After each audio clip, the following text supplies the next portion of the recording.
Selamat datang di channel Pemuja Malam. Jangan lupa like, share, and subscribe ya. Terima kasih. Chapter 1. Menganggap dirinya benalu. Mama, ucap Mentari setelah membuka pintu dengan nafas tersengal. Ia tadi sedang mencuci pakaian di belakang, jadi ia tidak tahu kalau ibu mertuanya datang. Maaf, Ma, tadi Tari sedang mencuci baju di belakang, jadi nggak kedengaran Mama ngetuk pintu. Ujar Mentari menjelaskan dengan lembut dan sopan. Lalu Mentari mempersilahkan ibu mertuanya itu masuk diikuti adik iparnya, Rahmi. Alasan, pasti kamu sengaja kan buat saya berdiri di sini lama-lama. Dasar, menantu kurang ajar, nggak tahu diri. Desis Rohani sambil berdecak kesal. Mentari menghela nafas panjang sembari beristighfar dalam hati. Meminta dipanjangkan rasa sabarnya sebab wanita yang ada di hadapannya ini adalah ibu dari suaminya. Wajib baginya menghormati sang ibu mertua karena semenjak ijab kabul terucap, ibu sang suami pun sudah berganti status menjadi ibunya juga. Mentari tidak menjawab tuduhan Rohani sebab seperti pengalaman sebelumnya. Menjawab pun bukannya menyelesaikan masalah, justru memperbesar masalah. Jadi tak apalah ia menahan ego ingin berkonfrontasi. Daripada kepalanya makin pusing karena pertengkaran yang memuakkan. Maaf, Ma. Ujarnya pelan. Halah, maaf, selalu saja begitu. Dasar menantu nggak guna. Nggak tahu diri, benalu. Cuma tahunya nyusahin terus ngabisin uang anak saya saja. Hardik Rohani dengan nada mencemooh. Sudah kebiasaan wanita paruh baya itu setiap bertemu dengan Mentari. Selalu saja mengeluarkan kata kasar dan hinaan. Hentinya mengucap istighfar dalam hati. Entah sampai kapan ibu mertuanya itu akan bersikap seperti itu padanya. Dulu Mentari pikir, ibu mertuanya akan berubah seiring bergulirnya waktu. Tapi nyatanya, makin hari, Rohani seakan kian membencinya. Jangankan untuk mendapatkan perhatiannya, mendengar kata lembut saja ia tak pernah.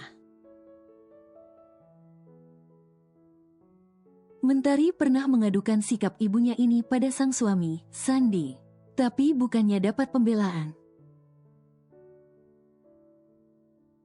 Ia justru dihardik tidak menghormati ibunya dan disebut menantu durhaka. Alhasil, semenjak saat itu, ia selalu bungkam bagaimanapun sikap sang ibu mertuanya. Percuma saja pikirnya meminta bantuan dan dukungan. Kalau semuanya justru akan berakhir dirinya lah yang dianggap salah. Mama mau minum apa? Tanya Mentari sopan. Pantang baginya meninggikan suara pada orang yang lebih tua. Tapi bukan berarti ia akan seperti itu selamanya. Ia hanya menunggu, sampai kapan ia mampu bertahan. Tidak usah basa-basi. Sandi sudah gajian kan? Mana jatah saya? Ucap Rohani tanpa basa-basi. Langsung ke pokok tujuannya datang ke sana. Lagi pula ia enggan lama di rumah itu sebab sedari dulu ia tak pernah menyukai menantunya itu. Sudah pendidikan rendah, yatim piatu, tak punya pekerjaan pula. Tak ada yang dapat ia andalkan ataupun banggakan selain kecantikan. Tapi cantik saja tidak membuatnya puas. Mentari memang jauh sekali dari tipe menantu idamannya. Andai saat itu Sandi tidak memaksa, ia tentu sudah menolak Mentari sebagai menantunya. Dan menikahkan Sandi dengan perempuan lain yang lebih kaya dan berkelas. Tak peduli gadis atau janda, asal banyak uang. Atau memiliki pekerjaan yang dapat ia banggakan, ia dengan senang hati menerimanya. Sebentar, Ma, ujar Mentari lembut. Lalu Mentari pun segera membalik badannya. Menuju kamar untuk mengambil uang bagian mertuanya. Ya, setiap gajian Sandi akan menyerahkan gajinya pada Rohani. Dan menyisakan beberapa saja untuk pegangannya. Ia meminta Mentari mengatur keuangan juga memberikan bagian untuk ibundanya. Juga keperluan adik-adiknya. Sandi memiliki 2 orang adik. Septi masih duduk di semester 4 bangku kuliah. Sedangkan Septian masih SMA kelas 11. Ayahnya telah tiada karena itu sudah menjadi tanggung jawab Sandi. Untuk mengurus dan memenuhi kebutuhan ibu dan adik-adiknya. Dengan patuh, Mentari mengatur keuangan rumah tangganya sebaik mungkin. Walaupun uang yang diberikan sebenarnya jauh dari kata cukup, Mentari tak pernah mempermasalahkannya. Selagi bisa, ia akan menutupi kekurangan itu dengan sumber keuangan rahasianya. Hah, segini? Kau pikir ini cukup? Tambah. Cepat, saya harus segera menghadiri arisan. Tukas Rohani seraya membentak saat melihat uang yang diberikan Mentari hanya bernilai 2 juta rupiah saja. Maaf, Ma nggak bisa. Itu sudah lebih dari cukup. Belum lagi saya harus memberikan bagian untuk Septi dan Tian.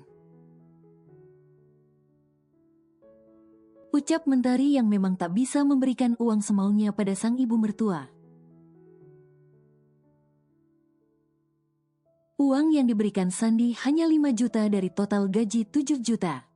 Dari yang 5 juta itu harus ia atur sebaik mungkin. Agar mencukupi bukan hanya untuk satu keluarga, tapi 2 keluarga, yaitu keluarga suaminya. Nggak usah alasan kamu, uang ini uang anak saya, sudah jadi hak saya ingin menggunakannya. Kamu itu memangnya siapa? Hanya istri nggak guna aja. Udah kere, nggak punya penghasilan, pendidikan rendah, mandul juga. Cuma bisa jadi benalu anak saya aja. Ingat, anak laki itu milik ibunya, bukan milik istrinya. Cepat kemana uang itu? Saya sudah terlambat, sinis Rohani dengan sorot mata mendelik. Uangku juga siniin, Mbak. Aku mau buat tugas, butuh banyak duit untuk buatnya. Jadi tambahin Mbak ya. Sela Septi santai seolah-olah Mentari memiliki alat percetakan uang. Jadi mereka bisa meminta uang sesukanya. Maaf Tari nggak bisa kasih lebih. Kamu juga Sep, seharusnya kamu atur dong pengeluaran kamu. Kan Mbak udah beliin laptop jadikan seharusnya nggak butuh duit terlalu banyak untuk membuatnya. Tolak Mentari halus. Seraya mengulurkan uang sejumlah 1.500.000 rupiah untuk 1 bulan. Mbak, mentang punya laptop bukan berarti bikin tugas itu nggak perlu biaya.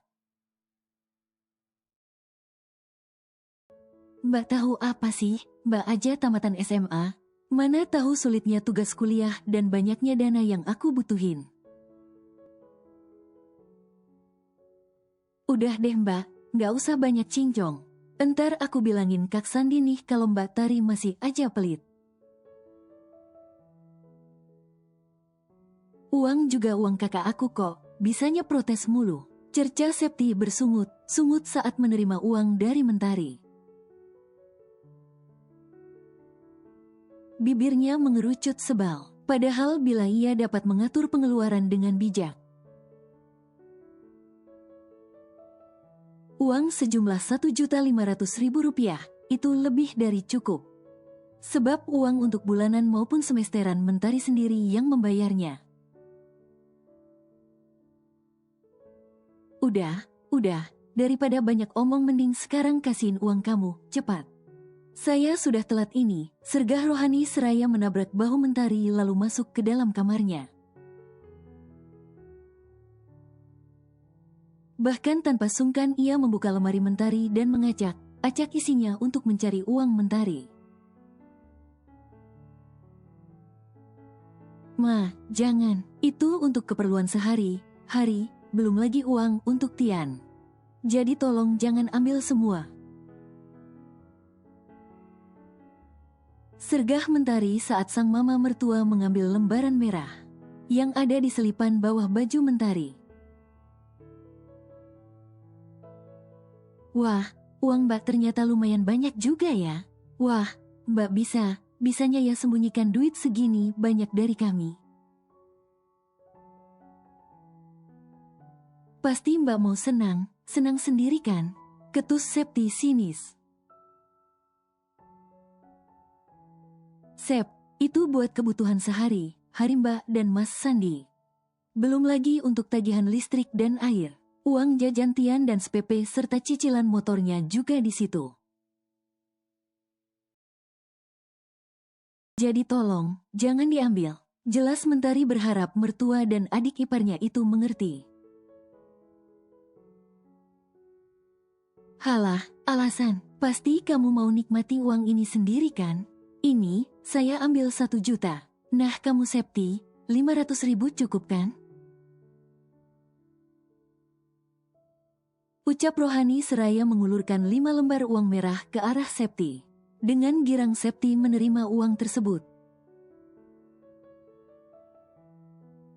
Cukup, Ma, makasih ya, Ma, Mama emang yang terbaik, paling ngerti aku. Ucap Septi dengan wajah berbinar cerah. Mentari hanya bisa menghela nafas panjang. Ia sebenarnya sudah tidak heran lagi dengan sikap mertua dan adik iparnya itu.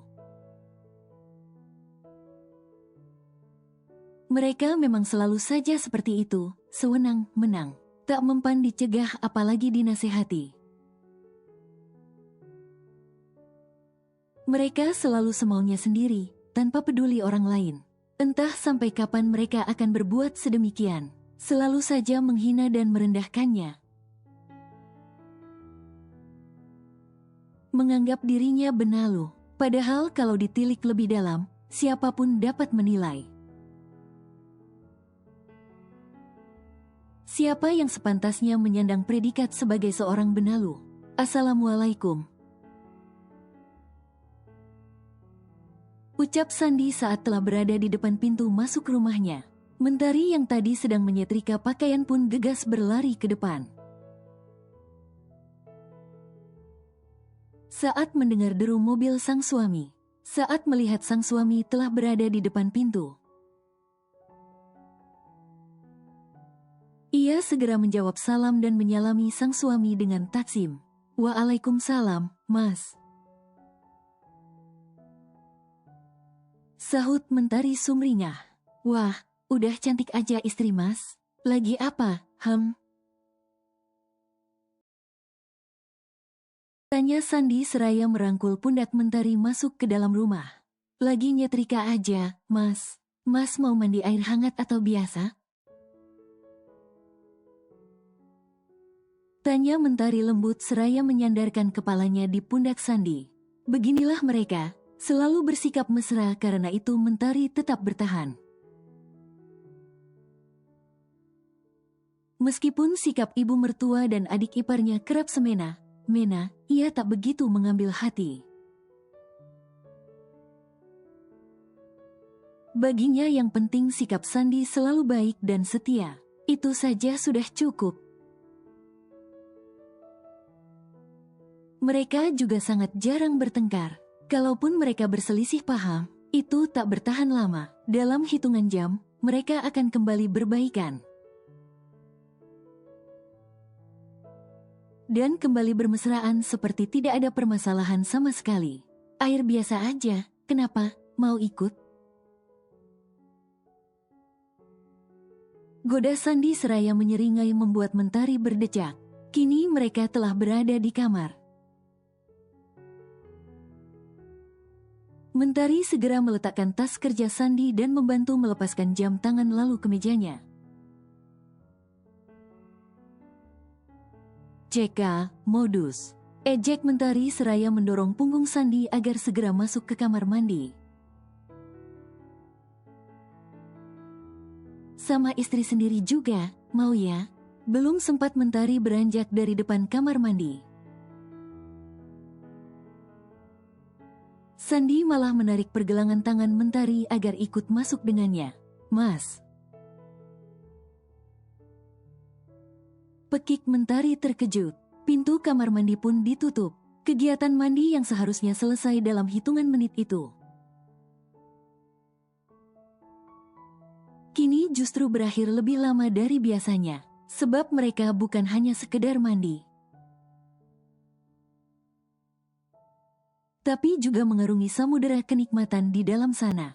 Sayang, lagi ngapain? Tanya Sandi seraya memeluk perut Mentari dari belakang. Diletakkannya dagunya di atas pundak Mentari, seraya memperhatikan kegiatan Mentari yang sedang mengocok telur dan gula menjadi satu. Lagi mau buat kue, Mas. Kan Mama hari ini ulang tahun. Aku mau buatin kue yang spesial untuk Mama supaya Mama makin sayang sama aku. Ujar Mentari lembut dengan tangan tetap bergerak aktif mengocok adonan telur yang sudah mulai mengembang menggunakan mixer. Oh ya, Mas lupa, kamu emang yang terbaik, sayang. Kita pergi abis makan siang aja, gimana, mumpung weekend? Ujar Sandi seraya mengecup pipi Mentari. Oke, bos. Seru Mentari dengan senyum lebarnya. Mas cuci muka dulu Gih, terus gosok gigi, baru lanjut sarapan. Sebentar lagi aku buatin kopinya, ucap Mentari yang diangguki Sandi. Lalu Sandi pun melepaskan pelukannya setelah terlebih dahulu mencuri ciuman dari bibir Mentari. Mas.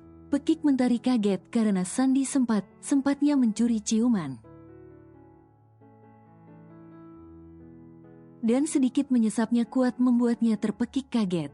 Sesuai rencana, kini Sandi dan Mentari sudah dalam perjalanan menuju ke rumah rohani, Ibu Sandi.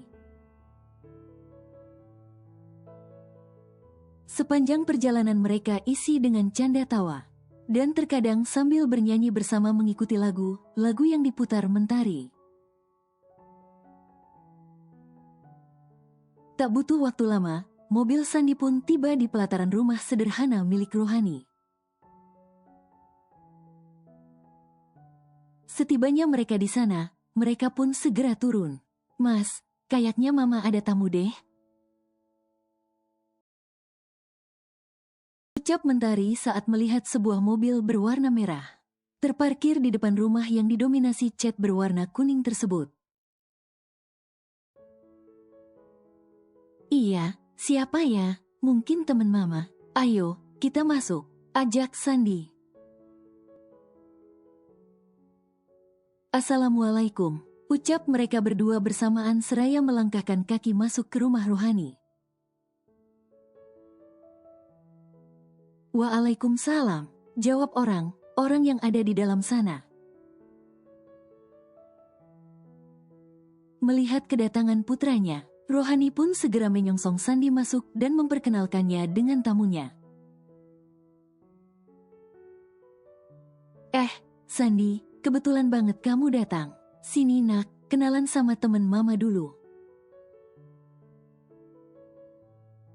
Ini Bu Asma, temen arisan mama dan ini putrinya, Erna. Ujar Rohani seraya meminta Sandi menyalami kedua tamunya itu. Dengan ramah Sandi pun berkenalan dan bersalaman dengan mereka. Sandi. Ujar Sandi seraya bersalaman dengan Asma lalu Erna. Wah, anakmu ganteng tenan, Jeng. Puji Asma membuat Rohani tersenyum lebar.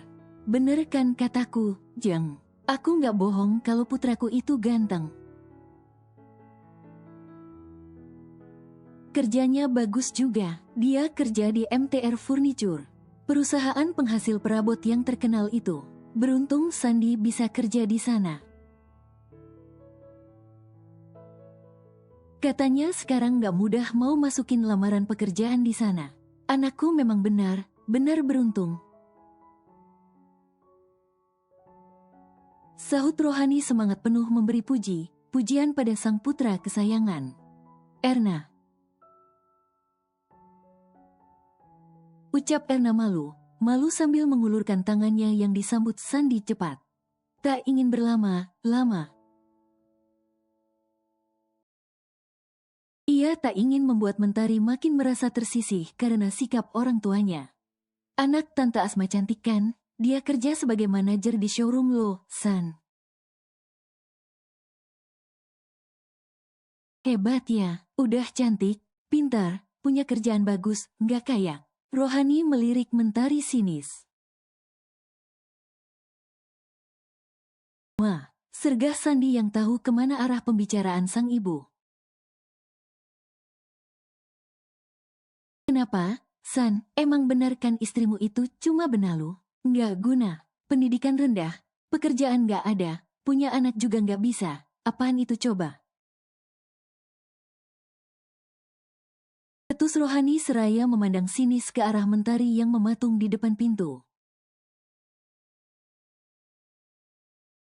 Ia meremas tali paperback yang di dalamnya berisi kue buatannya dengan hati memanas.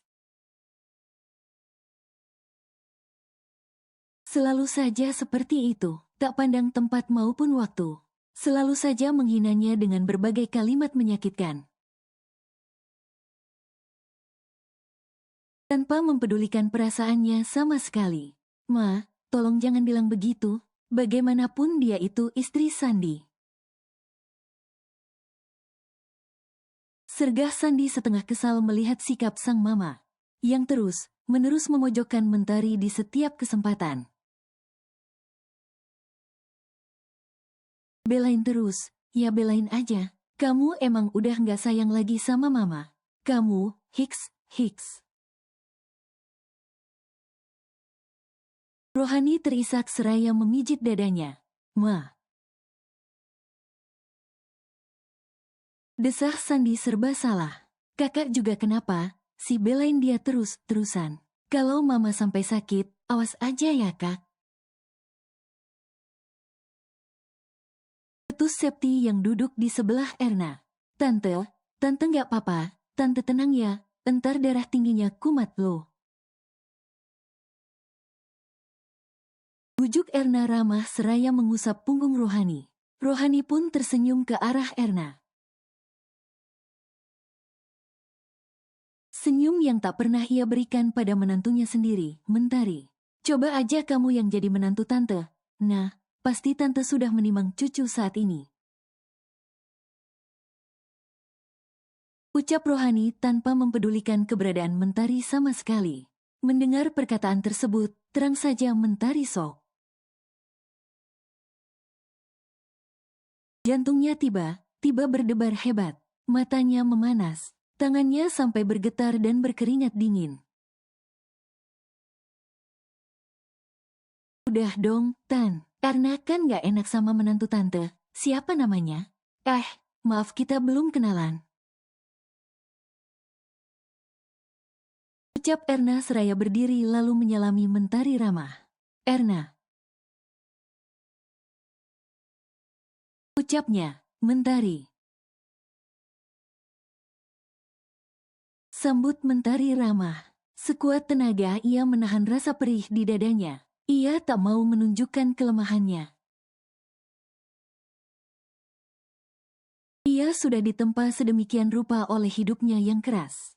Jadi ia takkan mudah untuk menunjukkan kelemahannya. Mentari sangat paham dengan arti ucapan mama mertuanya itu. Ia berharap suaminya berjodoh dengan Erna yang dianggapnya lebih segalanya dari dirinya. Dalam hati, Mentari tersenyum sinis. Mertuanya itu ternyata benar tak punya hati. Karena itu, hingga sekarang ia tak ingin mengungkapkan jati dirinya sebenarnya. Ia pikir, waktu 5 tahun bisa mengubah perangai sang ibu mertua. Agar dapat menerima dirinya dengan tangan terbuka, namun ternyata tidak. Ia bahkan terangan mengharapkan perempuan lain menjadi menantunya. Maafin ucapan Tante Ani tadi ya, Mbak. Nggak masalah, udah biasa kok, hatiku udah kebal. Jawab Mentari seraya tersenyum lebar membuat Rohani dan Septi berdecih sinis. Mentari tampak sibuk memencet tombol di layar tablet PC miliknya. Siang hingga menjelang sore hari merupakan kegiatan rutinnya. Memeriksa sesuatu yang hanya ia dan beberapa orang terdekatnya saja yang tahu. Mentari mengulas senyum, ternyata usahanya makin maju dan berkembang pesat. Namun tiba bel rumahnya berbunyi nyaring. Ia pun bergegas menonaktifkan tablet PC miliknya. Kemudian menyimpannya di tempat yang aman dan jauh dari jangkauan orang lain tentunya. Setelah itu, ia bergegas ke depan untuk memeriksa siapa yang datang. Heh, buka pintu aja lama banget. Pasti kamu sengaja kan? Hardik Rohani saat pintu baru saja terbuka. Lalu masuk begitu saja sambil menabrakkan bahunya pada Mentari. Membuat Mentari sampai terhuyung ke belakang. Untung saja ia bisa menjaga keseimbangannya jadi ia tidak sampai terjatuh. Kemudian di belakang Rohani, ikut masuk juga Septi dan Erna yang Mentari ketahui anak teman Rohani. Mentari tersenyum getir, tentu ia paham apa tujuan sang ibu mertua tersebut. Kemudian mereka tanpa malu menghenyakkan bokong mereka di sofa ruang tamu sambil bergurau. Seakan mereka berada di rumah milik mereka sendiri. Mentari hanya menggelengkan kepalanya melihat sikap ibu mertua serta adik iparnya. Yang tidak pernah sekalipun menghargainya. Heh, ngapain, bengong di situ, cepat buatkan kami minum. Hardik Rohani lagi membuat Mentari menghela nafasnya. Kamu mau minum apa Erna sayang? Bilang aja. Nanti mama bilang ke perempuan benalu itu untuk membuatkanmu minuman. Tukas Rohani seraya memasang senyum semanis mungkin. Senyum yang tak pernah diberikan mertuanya padanya. Dari sejak pertama kali bertemu hingga kini di usia pernikahan mereka yang ke-5 tahun. Apa aja deh, Ma. Kasihan sama Mbak. Siapa ya namanya? Maaf Mbak, saya lupa. Hei, ujar Erna sambil terkekeh. Namun, Mentari tentu dapat menangkap arti dari tawa tersebut. Apalagi saat mendengar Erna memanggil mertuanya itu, Ma. Sungguh, Mentari sebenarnya sedikit terusik. Mentari akan lihat, sampai batas mana ibu mertuanya itu akan ikut campur dalam urusan rumah tangganya. Aduh Mbak Erna, buat apa sih ingat nama perempuan itu, nggak penting banget tahu. Ibu Septi acuh tak acuh. Ibu dan anak itu memang sama saja. Sejak awal tidak menyukai Mentari menjadi istri Sandi.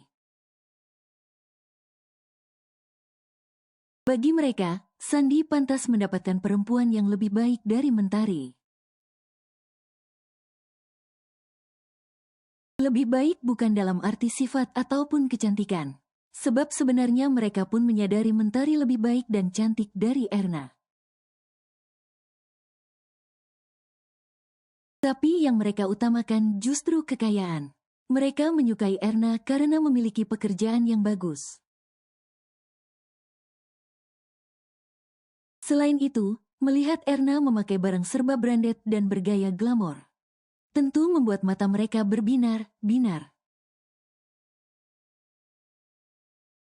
Berharap mereka dapat ikut merasakan menjadi seperti Erna. Sangat berbeda dengan Mentari yang kerap bergaya sederhana. Dan mereka tidak menyukai itu. Mendengar kata pedas itu, Mentari bersikap masa bodoh. Telinganya sudah kebal mendengar entah itu sindiran, cibiran, bahkan makian, ia sudah biasa. Entah terbuat dari apa hati Mentari. Tapi ingat, hati dengan marahnya orang sabar. Sebab orang sabar dan diam, bila ia sudah sampai pada titik kesabarannya, maka kemarahannya bisa menghancurkan, bisa menghanguskan, bisa meluluhlantahkan. Diam bukan berarti kalah, diam juga bukan berarti lemah. Tidak percaya, silahkan dicoba. Sebagai tuan rumah yang baik, Mentari pun bergegas membuatkan minum untuk ketiga tamu tak diundang tersebut. Setelah selesai, Mentari pun segera menghidangkan 3 cangkir teh chamomile kesukaannya. Aroma harum bunga chamomile menguar sesaat setelah disajikan. Tak lupa Mentari menghidangkan sepiring pie brownies yang sempat dibuatnya pagi tadi ke hadapan mertua dan adik iparnya juga tamu tak diundang satunya. Kemudian mereka pun menyantap hidangan itu tanpa rasa malu dengan begitu nikmatnya. Mentari hanya bisa geleng kepala melihat tingkah ketiganya. Ma, rumah Mas Sandi besar juga ya, isinya juga perabot mahal semua. Pasti gaji Mas Sandi gede banget ya, Ma. Beruntung banget perempuan yang bisa jadi istri Mas Sandi. Puji Erna sambil mengedarkan pandangannya. Ia bahkan sampai berdiri memperhatikan satu persatu perabot yang ada di rumah 2 lantai itu. Iya, perempuan itu yang beruntung, tapi kemalangan bagi Sandi.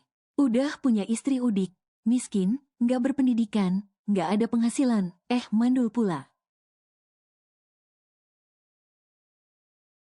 Benar sial kan? Ucap Rohani pedas dan tajam. Telinga Mentari terasa panas. Tapi ia memilih diam, enggan menanggapi. Berharap mereka tutup mulut sendiri nantinya.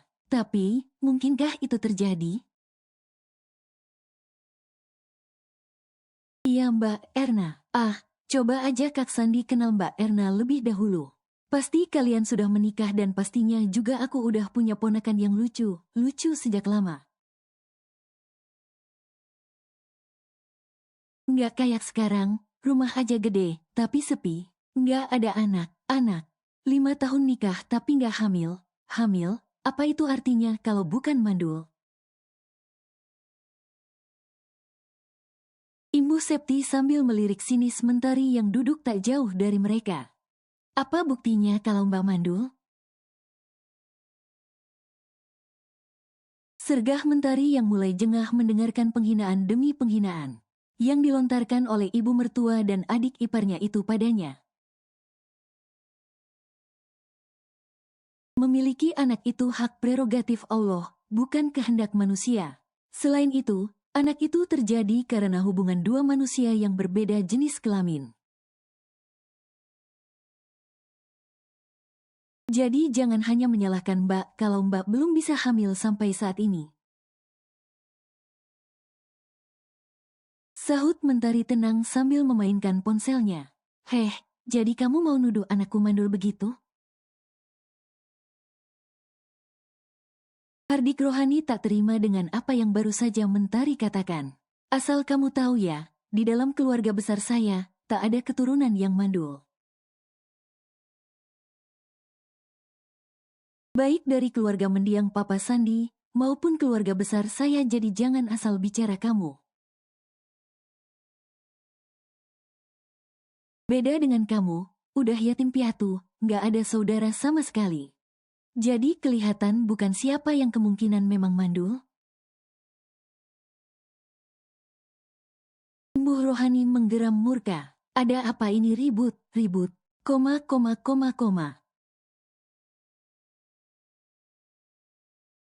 Tiba terdengar suara lembut oleh 4 perempuan itu. Melihat kepulangan suaminya, Mentari pun segera beranjak untuk menyambut kepulangannya. Namun, belum sampai Mentari di depan Sandi, tampak Erna sudah lebih dahulu menyambut kepulangannya.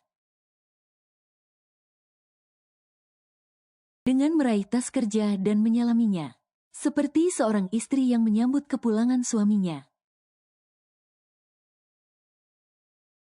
Mentari mengerutkan keningnya tak suka. Sandi pun gelagapan melihat ekspresi tak suka sang istri. Ini lo istri kurang ajarmu ini, masa dia bilangin kamu mandul? Mana mungkin anak mama mandul. Tidak ada riwayat keluarga kita satupun yang kesulitan punya anak, apalagi mandul. Dasar menantu kurang ajar, nggak punya akhlak, sembarangan aja kalau ngomong. Adu Rohani dengan wajah merah padam. Sandi yang mendengar aduan itu lantas mengerutkan keningnya. Merasa tak percaya dengan apa yang dikatakan sang ibu. Tapi ia juga tidak mungkin tidak mempercayai sang ibu, apalagi sang adik ikut menimpali. Iya kak, kurang ajar bener emang Mbak Tari itu, seenaknya aja ngomong. Kalau Kak Sandi nggak percaya, tanya aja Mbak Erna. Benar kan Mbak, Mbak Tari nuduh Kak Sandi mandul? Ujar Septi meminta dukungan pada Erna. Benar begitu? Tanya Sandi sambil mengarahkan pandangannya pada Erna yang berdiri tak jauh dari tempatnya berdiri. Bukannya meminta penjelasan dengan Mentari, Sandi justru menanyakannya pada Erna.